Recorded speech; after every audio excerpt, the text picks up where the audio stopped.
Hello, this is Julian with Coffee Reviews, and today we'll be reviewing the El Puente wash processed Honduras from Identity Coffee Lab.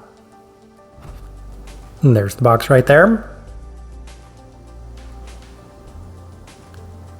And Identity, based out of Seoul, Korea, and this is their second ever appearance on this channel, having previously reviewed the Alaska del Sur, a wash processed Ecuadorian coffee. And when I found out Airworks was going to be bringing in Identity, it felt like a great opportunity to revisit them, making them eligible for our eventual Asian coffee roaster tier list. So it'll be interesting to see how this coffee turned out, as this right here is day 41.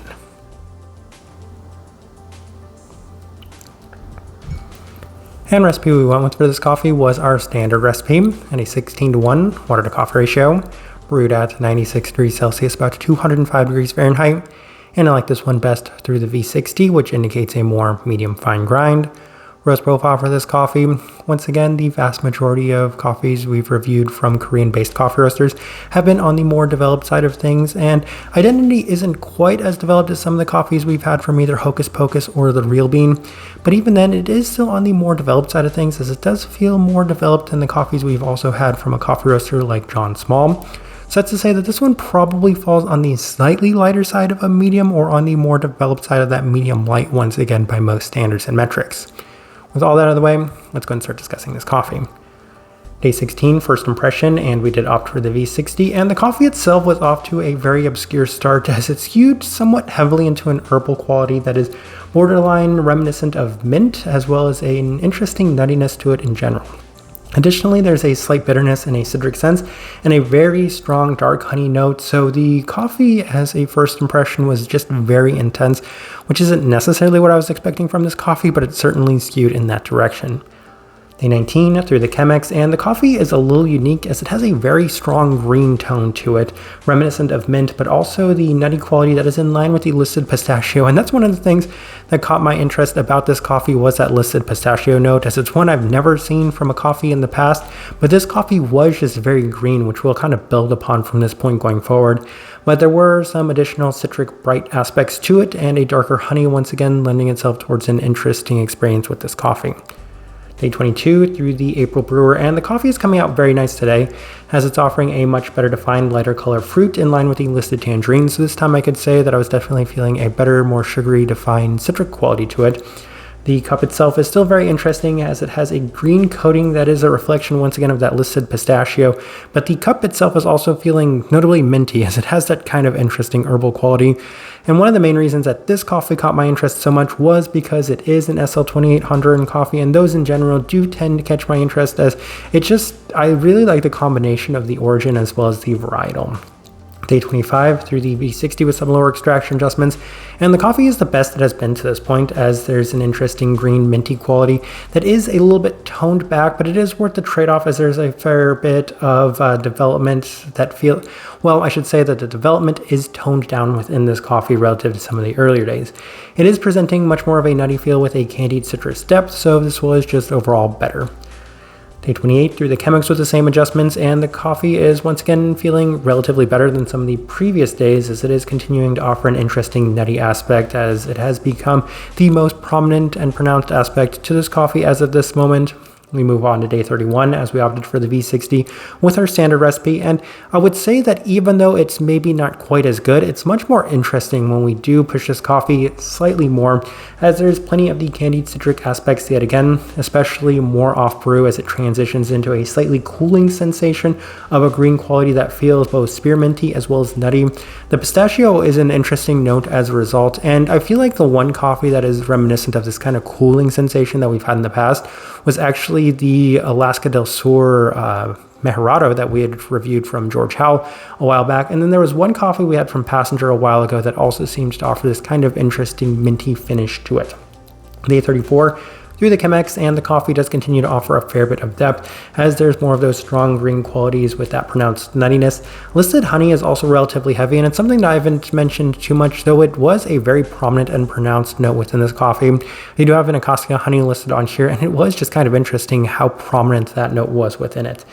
A slight, almost celery-like finish does hinder the overall experience. As I mentioned that we were going to get some more green tones to this one, and there is a pretty notable vegetal quality at times in it as well. Day 37 through the V60 with our standard recipe, and the coffee is continuing to skew a bit on the green side of things, as it does have that slight vegetal sense to it to go along with the listed pistachio. Our previously mentioned minty quality is also still abundant, with the floral honey being notably pronounced. Listed citric qualities do continue to remain a tertiary aspect within this coffee in a slightly bitter citric sense. All right, let's go ahead and prep the tasting wheel so you can see what we're getting. And I don't think we have too many tasting wheels that look like this, but let's go ahead and start. So we have a handful of level 4s, and we'll go in the savory direction, as once again, it has that very strong nuttiness to it, and the best place to put that is the savory quality. And in addition to that, there's that just, I would say, unique herbal quality. So for all of those reasons, it has to score there at that level 4 mark, as it is pretty pronounced and prominent to the point where we don't score too many coffees at that level, but this one right here definitely justified itself there. Cleanliness, level 4. And I feel like you could have expected this coffee to be hindered by the overall development to it, but yeah, it is, I would say, slightly more developed, but not to the point where it even scored the smokiness at level 2. I would say that it offered enough cleanliness in that sense that it was more than made up for by the definition within this coffee. That very interesting green note was pretty well defined, and even when I was getting it in a slightly celery-like sense, you could taste it pretty distinct. So I would say that the cleanliness is definitely warranted there at the level 4. Obviously not all level 4s are made equal, as I've definitely had some washed Ethiopians that were notably more clean than this. Finish, level 4. And I continue to harp on the fact that it has a combination of things, but most notably that interesting, cooling, minty sensation. At times, it wasn't necessarily always the most pronounced characteristic, especially when we did lower the overall extraction of this coffee. But outside of that, there is a lot of the lingering dark honey feel to it as well, so level 4 definitely felt justified. Florality, level 4, that's going to be that floral honey, about as direct and straightforward as you could expect for this coffee. We'll go ahead and move on to the citrus fruit, level 4. And they do have a lot of citric notes on here. I believe that they have grapefruit, I believe that they have tangerine, and all of those make a lot of sense because the citric qualities are presented in both a sweet and slightly bitter sense. So that's why both of those things score there at that level 4. Go ahead and move on to the level 3s. We will start with probably the most important one, the sweetness, level 3. As I was making this tasting wheel, I was saying to myself, okay, this coffee is pretty intense, but it's not necessarily overly sweet. If anything, I would say that the sweetness has been a kind of afterthought relative to the just more unique qualities that are presented within this coffee. So I would say, fine with it scoring there at the level 3, because if a coffee's not going to reach all 4 marks, which this one clearly didn't, sweetness, finish, florality, and fruit quality that I like, then at the very least it can offer something interesting and unique, which is exactly what this coffee did. Acidity, level 3, not necessarily the brightest coffee out there, though once again, I didn't expect it to be. It is an SL28, and it didn't quite act like what you might expect from an SL28. It didn't have any of those kind of lingering tart berry aspects to it. A lot of the citrus was presented much more in the citric fruit sense. I should say bitterness was presented in that citric fruit sense.